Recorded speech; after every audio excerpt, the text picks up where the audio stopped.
What is going on, YouTube family? I am kind of back, not really back into doing the in real life car stuff, but we're going to try this for a little bit. And today we're going to be talking about my top 5 cars, current cars, that we currently don't get here in America.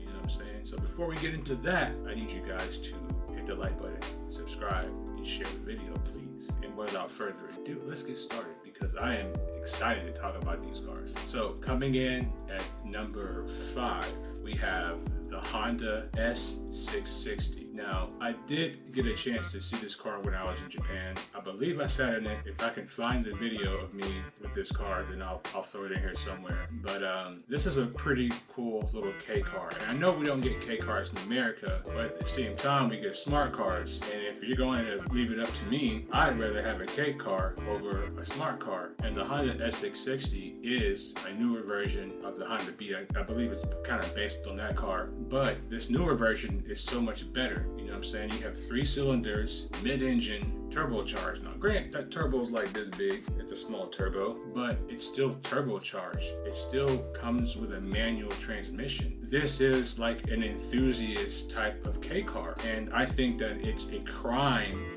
that we don't have it, especially when you consider cities like LA, New York, San Francisco, places where parking is a problem. You know, you pull up with your little Honda S660 and you can virtually park that thing anywhere. You know what I'm saying? Because it's so freaking small. And like I said, we got smart cars, so why can't I have an S660? I figured the S660 would be better than a freaking smart car. You know what I'm saying? But that's just my opinion. And I know that these cars are very tunable and they have a lot of aftermarket support. And we haven't even gotten to the best part of this car. It looks like a mini NSX. The looks of this car is really, really good. And especially when they're lowered, throw some T37s on there, a little bit of carbon fiber here and there. And these cars look very good. So that's number 5. Coming in at number 4, we have the GR Yaris. Now, I know there's a caveat, and I know we're supposed to get the GR version of the Corolla, but here's my issue with that. And I think that here in America, we're gonna get screwed on this GR Corolla because Toyota was developing a GR Yaris with a CVT that's front-wheel drive. And I think that is the version that the United States is going to get. We're not going to get the manual all-wheel drive GR Corolla. I don't think that's going to happen here in North America. We're going to get screwed. You can timestamp it, mark it here. You heard it here first. You can clip it here. And that's why this car is on the list. Because a lot like the S660, the GR Yaris is a enthusiast-based car.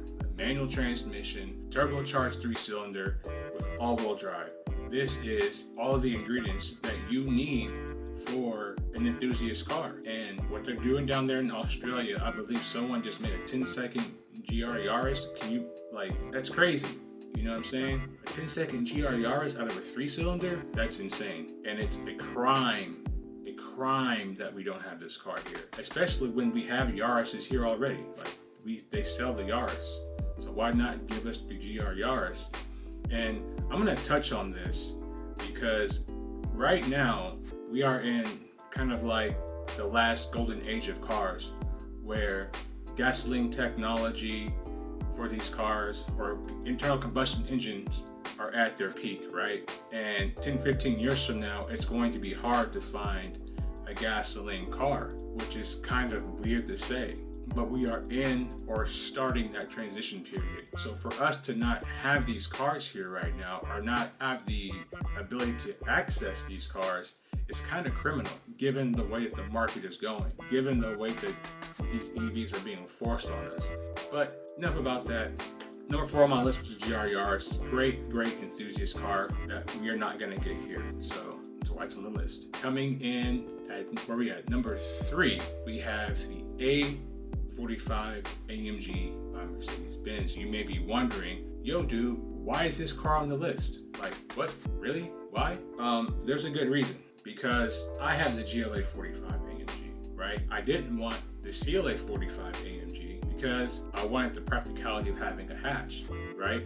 And the GLA 45 fit that. But the A45 has the best of both worlds. It has the hatch and it's lower to the ground. It's a car, you know what I'm saying? And I think that it's a better buy than the GLA 45, especially the new one, which looks more like an SUV. Granted, like the current GLA 45 looks like more of a hot hatch, but it's not really. It's an SUV. It's based on an entirely different platform, whereas the A45 is based on it's a car platform, and it's going to perform better, right? And not only that, but I think the A45 could have been marketed at the people who are, making a little bit more money, who are Subaru, STI, and the Evo owners, and the Focus RS and the Fiesta ST owners. It's a great car to market to these people because it still has those same ingredients of what made those cars great. Now, there's no manual transmission in this car, but I still think that this car is a great buy, and it's criminal that we don't get it in America. If I was a Mercedes-Benz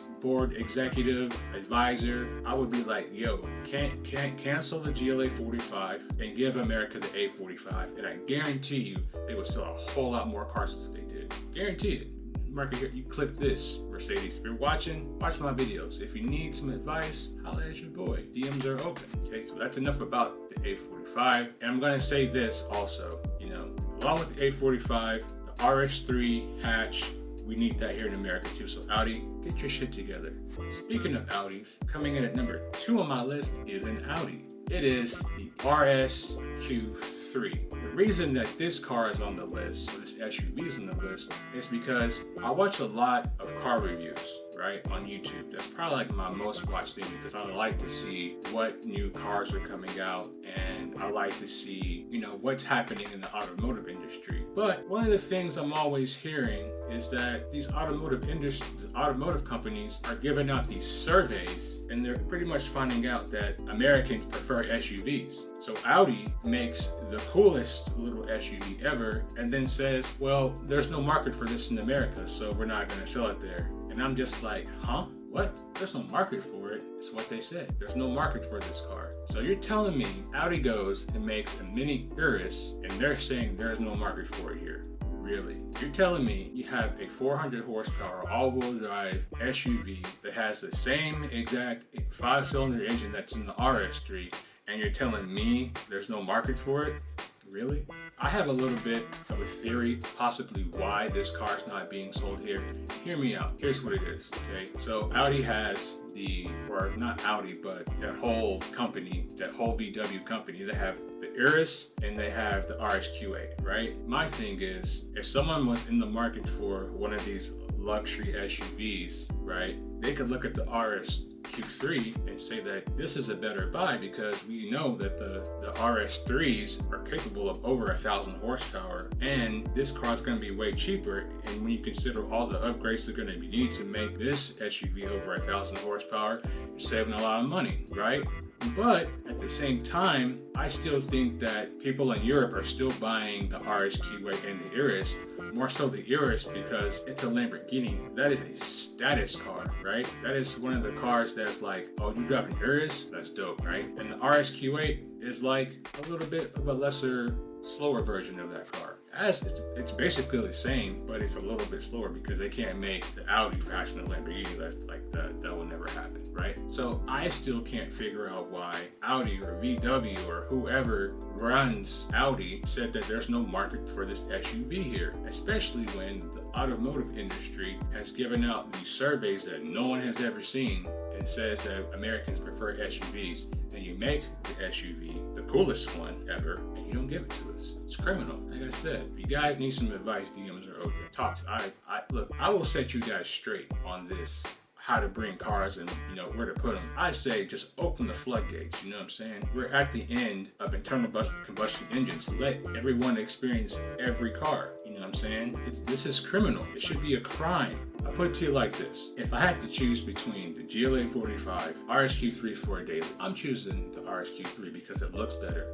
I don't make the rules. It's not up to me, sadly. I did on the RS Q3. Coming in at number 1 on my list, right? This is just my list. You guys can comment down below. Tell me what top 5 newer cars that you guys wish we had here in America. Number 1 on my list is the Giulia GTAM. Don't know what GTAM stands for, but all I know is we're not getting it here in America. It's not being given to us at all, and it's also criminal considering that we have the Giulia Quadrifoglio already. So why not give us this specific track version of that car? I don't know why we can't have it. I'm just gonna say reasons. And for me, this car is a direct M3 competitor. Like, I was looking forward to seeing some automotive journalist or some video on YouTube or Throttle House or one of these channels making a video comparing this car to the M3, and then I saw that we're not getting it. Again, it's criminal. Like, I can't understand why we don't have this car. And it can't be because of safety regulations. I don't think that's it. If they say that's it, I think they're lying, because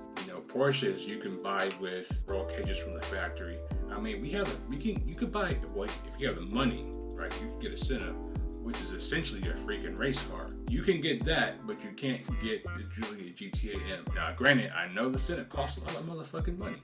A lot of money. But I still think that Giulia GTAM is probably the coolest car, in my opinion, that we're not currently getting. It's a crime, you know what I'm saying? And it's a crime because, like I said, we are at the end of the internal combustion engine. We're at the end of all of what is cool. And now that, most of us, watch, or me specifically, I'm an adult, I'm putting myself in a position where I can afford cooler and cooler cars. And you're telling me if I walk into an Alfa Romeo dealership and I want the Giulia, I'm a Giulia fanboy, and I walk into that dealership and they're gonna tell me, hey, look, I know you like the Quadrifoglio, but this GTAM can't get this car here. And I'm just gonna be, why not? Or I'm not gonna be, why not? I'm gonna say, why not? And they're just gonna say reasons, and then probably gonna walk out. That's just me. Like, for me, if I can't get the best version of a car, then I probably won't get it. You know what I'm saying? Within reason. I know, like, okay, so let me back up,